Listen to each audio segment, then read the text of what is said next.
Hello bikers, আসসালামু আলাইকুম। Welcome to my YouTube channel আর শোভন। বাইক মেনটেন্যান্সের একটা গুরুত্বপূর্ণ পার্ট হচ্ছে এর চেন ক্লিন করা বা চেন পরিষ্কার করা। আর এই বৃষ্টির সিজনে চেন পরিষ্কার রাখাটা আরও কষ্টকর হয়ে পড়ে। প্রতি 700 থেকে 1000 কিলোমিটারের মাঝে অন্তত একবার চেন ক্লিন করা উচিত যদি ময়লা হয়ে থাকে। তো আমার চেনের অবস্থা খুবই খারাপ, প্রচুর ময়লা হয়েছে। সো বাড়িতে বসে খুবই কম খরচে কিভাবে চেন পরিষ্কার করা যায় সেটা আজকে দেখব। তো বাজারে অনেক ধরনের চেন ক্লিনার এবং চেন লুপ পাওয়া যায়, কিন্তু আমি গত 3 বছর ধরে অর্থাৎ আমার বাইক কেনার পর থেকে যে জিনিসটা ব্যবহার করছি সেটা হচ্ছে চেন ক্লিনিংয়ের জন্য কেরোসিন এবং চেন লুপ করার জন্য কাঁচা মোবিল। এখানে 30 টাকার কেরোসিন আছে, আর সকল বাইক ইউজারদের বাড়িতেই কম বেশি কাঁচা মোবিল থাকে। তো এগুলা দিয়ে আজকে এই চেন পরিষ্কার করব। তো এখন এই চেন ক্লিনিংয়ের সম্পূর্ণ প্রসেসটা আমি আপনাদেরকে দেখাবো, আপনারা সম্পূর্ণ ভিডিওটা দেখতে থাকো। চেন ক্লিনিংয়ের শুরুতেই আমরা বাইকের চেনটাকে একটু ওয়ার্ম আপ করে নেব, তাহলে ময়লাগুলো খুব দ্রুত ঝরে যাবে।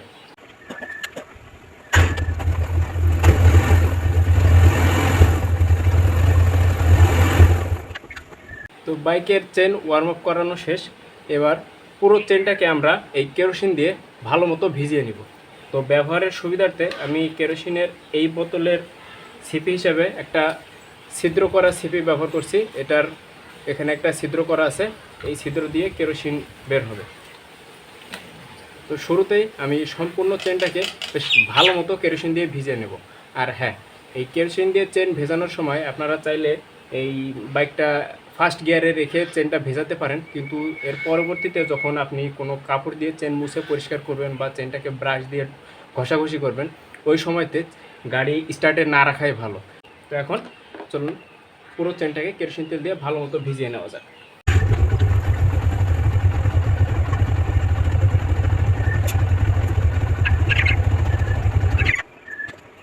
এখন সম্পূর্ণ চেনটাকে কেরোসিন দিয়ে ভালো মতো ভেজানো শেষ। এখন এই ব্রাশ দিয়ে চেনটাকে ঘষে ঘষে পরিষ্কার করব।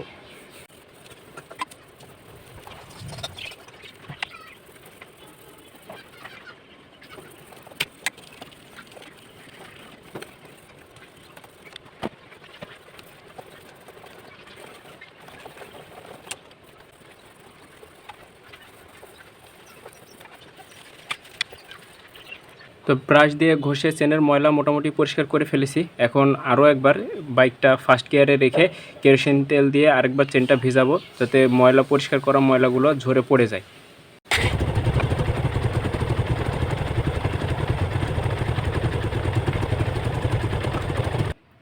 তো সম্পূর্ণ চেনটাকে কেরোসিন দিয়ে ভেজানো শেষ। এখন একটা পরিষ্কার কাপড় দিয়ে পুরো চেনটাকে বেশ ভালো মতো মুছে শুকিয়ে নিতে হবে। চেনটা যদি আপনি ভালো মতো মুছে শুকিয়ে না নেন, তাহলে এই চেনের ভাঁজে ভাঁজে ওরিংগুলোতে কেরোসিন থেকে যাবে। আর কেরোসিন থাকা অবস্থাতে যদি আপনি লুপ করেন, তাহলে কেরোসিন থাকার কারণে ওই লুপটা খুব বেশিক্ষণ স্থায়ী হবে না, লুপটাও কেরোসিনের সাথে সাথে ঝরে যাবে। অর্থাৎ এখন খুব ভালো করে চেনটাকে মুছে শুকাতে হবে।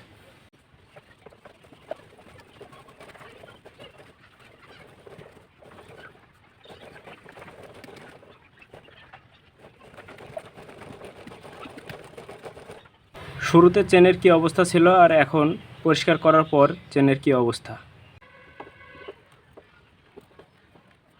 তো চেন ক্লিনিং শেষ। এখন আমরা চেনটাকে এই কাঁচা মোবিলের মাধ্যমে লুপ করব। আমরা অনেকেই আসলে না জেনে এই চেনের মাঝ বরাবর এখানে এইগুলোতে লুপ করি, কিন্তু নিয়ম এটা না। নিয়ম হচ্ছে চেনের এই খাঁজগুলোতে, অর্থাৎ এই ওরিংগুলোর ভিতরে লুপ করা। এখানে লুপ করতে হবে, মাঝখানে না।